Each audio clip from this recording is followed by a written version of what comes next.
Assalamualaikum warahmatullahi wabarakatuh. Shalom, Om Swastiastu, Namo Buddhaya. Selamat malam semuanya dan selamat malam juga untuk Pak Heri Firmansyah selaku dosen pembimbing Kapita Selekta Hukum Pidana. Pada kesempatan kali ini saya akan memperkenalkan nama saya Daniel dengan NIM 205190152. Dan pada kesempatan ini juga saya akan membahas mengenai tindak pidana perdagangan orang dan juga tindak pidana perbankan. Saya melakukan membuat video seperti ini untuk memenuhi syarat UAS Kapita Selekta Hukum Pidana. Oke, kita mulai dari tindak pidana perdagangan orang.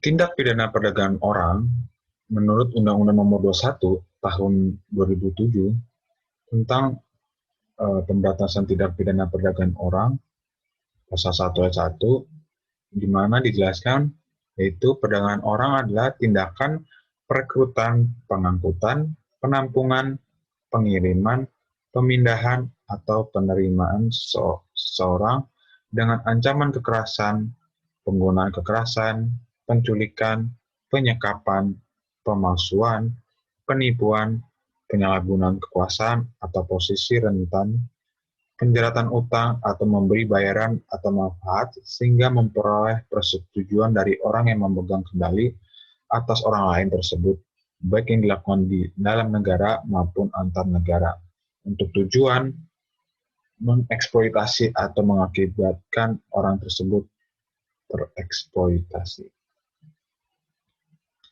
Peraturan yang terkait dengan tindak pidana perdagangan orang itu ada Undang-Undang Nomor 32 Tahun 2004, Junto Undang-Undang Nomor 23 Tahun 2014 tentang pemerintahan daerah.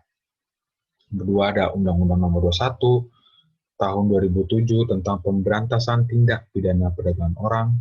Ketiga ada Peraturan Pemerintah Nomor 38 Tahun 2007 tentang pembagian urusan pemerintah daerah provinsi, pemerintah daerah kabupaten atau kota. Keempat ada Peraturan Pemerintah Nomor 9 Tahun 2008 tentang tata cara dan mekanisme layanan terpadu bagi saksi dan atau korban tindak pidana perdagangan orang. Yang kelima adalah Peraturan Presiden Nomor 69 Tahun 2008 tentang pembentukan gugus tugas pencegahan dan penanganan tindak pidana perdagangan orang. Yang keenam dan yang terakhir merupakan Peraturan Menteri Koordinator Kesejahteraan Rakyat Nomor 25 Tahun 2009 tentang Rencana Aksi Nasional Tindak Pidana Perdagangan Orang. Lanjut. 3 elemen pokok yang terkandung dalam pengertian perdagangan orang yaitu adalah pertama, elemen perbuatan.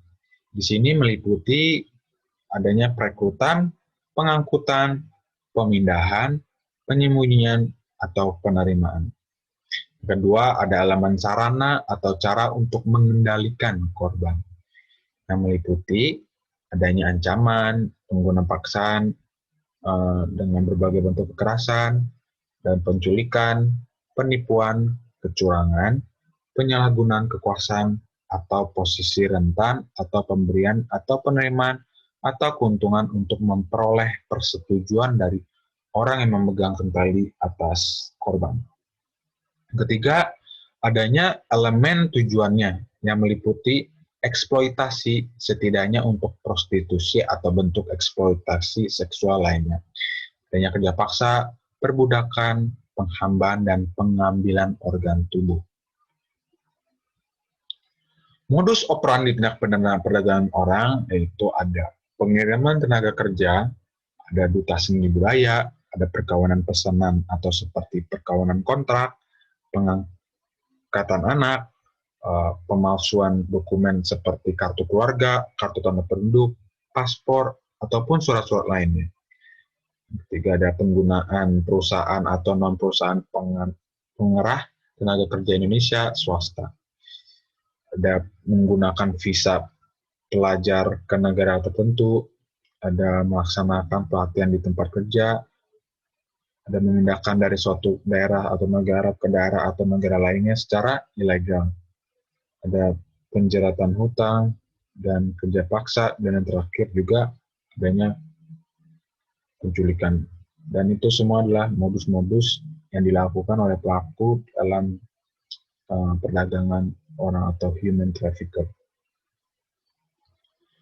Alat bukti tindak pidana perdagangan orang menurut Undang-Undang TPPO pasal 29, alat bukti selain sebagaimana ditentukan dalam Undang-Undang Hukum Acara Pidana dapat pula berupa informasi yang diucapkan, dikirimkan, diterima, atau disimpan secara elektronik dengan alat optik atau yang berupa dengan itu, dan data rekaman atau informasi yang dapat dilihat, dibaca, dan atau didengar yang dapat dikeluarkan dengan atau tanpa bantuan suatu sarana, baik yang tertuang di atas kertas, benda fisik apapun selain kertas atau terekam secara elektronik, termasuk tidak terbatas pada tulisan, suara, atau gambar, seperti peta, rancangan, foto, atau sejenisnya, atau juga huruf, tanda, angka, simbol, atau perforasi yang memiliki makna atau sesuatu yang dapat dipahami oleh orang yang mampu membaca atau mampu memahaminya. Sekian dari penjelasan tindak pidana perdagangan orang. Selanjutnya kita akan membahas tentang tindak pidana perbankan. Pengertian tindak pidana perbankan. Apa itu tindak pidana perbankan? Tindak pidana perbankan adalah tindak pidana yang secara juridis normatif diatur dan dirumuskan dalam Undang-Undang Perbankan dan Undang-Undang Bank Indonesia. Yang merupakan kajian tindak pidana perbankan adalah Undang-Undang Nomor 7 Tahun 1992 sebagaimana yang telah diubah dengan Undang-Undang Nomor 10 Tahun 1998 tentang perbankan dan Undang-Undang Nomor 23 Tahun 1998 sebagaimana yang telah diubah dengan Undang-Undang Nomor 3 Tahun 2004 tentang Bank Indonesia. Jenis-jenis tindak pidana di bidang perbankan ada dua. Sebenarnya ada banyak, cuman saya ambil dua jenis. Yang pertama ada tindak pidana di bidang perbankan menurut Undang-Undang Perbankan dan juga Undang-Undang tentang Bank Indonesia. Yang kedua ada tindak pidana di bidang perbankan menurut KUHP. Oke. Penjelasannya yang pertama mengenai tindak pidana di bidang perbankan menurut Undang-Undang Perbankan dan Undang-Undang lain, Undang-Undang tentang Bank Indonesia. Diatur di Undang-Undang Nomor 7 Tahun 1992 diubah dengan Undang-Undang Nomor 23 Tahun 1999 tentang Bank Indonesia. Yang pertama, jenisnya itu memberikan keterangan yang bersifat rahasia bank. Itu berada diatur pada pasal 40 sampai 44. Yang B, memaksa bank atau pihak terafiliasi untuk memberikan keterangan yang bersifat rahasia bank tanpa membawa perintah tertulis atau izin dari pimpinan Bank Indonesia. Yang C, menyebutkan adanya pencatatan palsu dari bank diatur pada pasal 49 ayat 1 huruf A. Yang D, menghilangkan atau tidak memasukkan atau menyebutkan tidak dilakukannya pencatatan. Itu diatur pada pasal 49 ayat 1 huruf B. Yang E, mengubah, mengabur, menyembunyikan, menghapus atau menghilangkan suatu pencatatan diatur pada pasal 49 ayat 1 huruf C. Yang F, dengan sengaja menerima, mengizinkan atau menyetujui untuk menerima suatu imbalan untuk kepentingan pribadi atau keluarga dalam rangka mendapatkan fasilitas kredit atau fasilitas lain dari bank. Itu diatur pada pasal 49 ayat 2 huruf A. Dengan yang G, dengan sengaja tidak melakukan langkah-langkah yang diperlukan untuk tujuan memastikan ketaatan bank terhadap ketentuan dalam undang-undang diatur pada pasal 49 ayat 2 huruf B. Selanjutnya, inilah ancaman atau sanksi yang diberikan pada pasal tersebut. Untuk tindak pidana pada butir A dan B diancam pidana sekurang-kurangnya 2 tahun, serta paling lama 4 tahun, dan juga adanya hukuman denda. Sedangkan pada butir C dan D dan E diancam dengan pidana penjara sekurang-kurangnya 5 tahun, serta paling lama 15 tahun, dan denda sekurang-kurangnya 10 miliar dan paling banyak 200 miliar rupiah. Dan pada butir F dan G diancam dengan pidana penjara sekurang-kurangnya 3 tahun, serta paling lama 8 tahun, dan denda sekurang-kurangnya 5 miliar, dan paling banyak 100 miliar. Tindak pidana yang kedua, ada tindak pidana di bidang perbankan menurut KUHP. Yang A, ada penipuan, itu diatur pada pasal 378 KUHP. Pasalnya akan diancam paling lama 4 tahun penjara. Yang B, ada penggelapan, itu di pasal 372 KUHP dengan ancaman pidana penjara paling lama 4 tahun atau pidana denda paling banyak 900 juta rupiah. Dan pasal 374 KUHP diancam pidana penjara paling lama 5 tahun. Dan C, ada pemalsuan surat, diatur pada pasal 263 KUHP, dan akan diancam pidana penjara paling lama 6 tahun.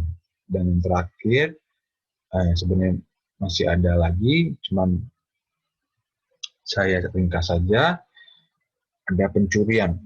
Itu pasal 362 KUHP, dan dia akan diancam pidana penjara paling lama 5 tahun atau pidana denda paling banyak 900 juta. Dalam konteks hukum positif, tindak pidana di bidang perbankan dapat berkaitan erat dengan KUHP, kedua dengan Undang-Undang Nomor 11 Tahun 1980 tentang suap, ketiga Undang-Undang Nomor 31 Tahun 1999 sebagaimana yang telah diubah dengan Undang-Undang Nomor 20 Tahun 2001 tentang pemberantasan tindak pidana korupsi. Dan yang keempat, ada tindak pidana pencucian uang. Sekian dari presentasi saya. Ada kurang dan lebihnya mohon dimaafkan. Assalamualaikum warahmatullahi wabarakatuh. Shalom. Om Swastiastu. Namo Buddhaya.